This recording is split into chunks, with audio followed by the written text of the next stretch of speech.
வணக்கம். ஏற்கனவே உங்களுக்கு காயின் காமிச்சிருக்கேன். இது மறுபடியும் உங்களுக்கு ரீஅரேஞ்ச்மெண்ட் பண்ணி ஃபஸ்ட்டு உங்களுக்கு காட்டுறேன். இது பார்த்திங்கன்னா 1815 ஆரம்பிக்கப்பட்ட காயின் எப்படி இருக்குது பாருங்கள். கோல் இல்லாமல் இருக்குது. அது பார்த்திங்கன்னா அடுத்து கோலை அடைச்சிட்டு ஃபுல் காயின் போடுறாங்க, கொரோனா காயின்.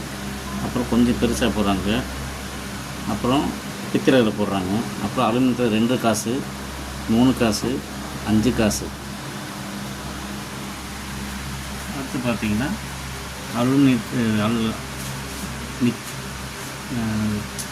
இரும்பில் 10 காசு போடுறாங்க, அலுமினியத்தில் 10 காசு, அப்புறம் 20 காசு, இப்போ அலுமினியத்தில் 20 காசு, அப்புறம் இரும்பில் ஒரு 25 காசு, பார்த்தீங்கன்னா அலுமினியத்தில் ஒரு 25 காசு, அப்புறம் ஒரு எண்ணா காயின். அடுத்து பார்த்திங்கன்னா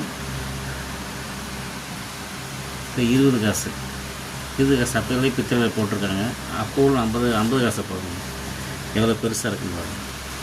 அப்புறம் அலுமினியத்தில் போடுறாங்க. அப்புறம் இப்போ உள்ள 50 காசு, அப்புறம் 1 ரூபா காயின் நம்ம எவ்வளோ பெருசாக போட்டிருக்காங்க பாருங்கள்.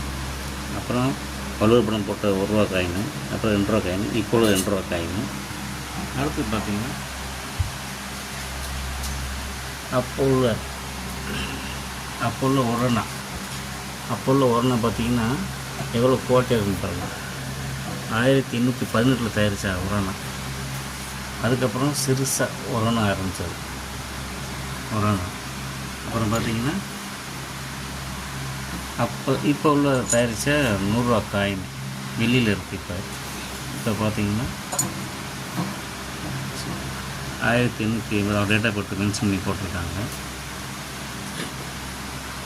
அப்புறம் பார்த்திங்கன்னா 5 காசு, அப்புறம் 5 ரூபா காயின். இப்போ உள்ள 5 ரூபா காயின் பாருங்கள் இப்போ இருக்குன்னு. இப்போ உள்ள 20 ரூபா காயின். இப்போ பார்த்திங்கன்னா அப்போ உள்ள 150 ரூபா காயின், இந்தியாவில் இப்போ தயாரிக்கப்பட்டது 150 ரூபா காயின் எப்படி இது பண்ணியிருக்காங்க பாருங்கள்.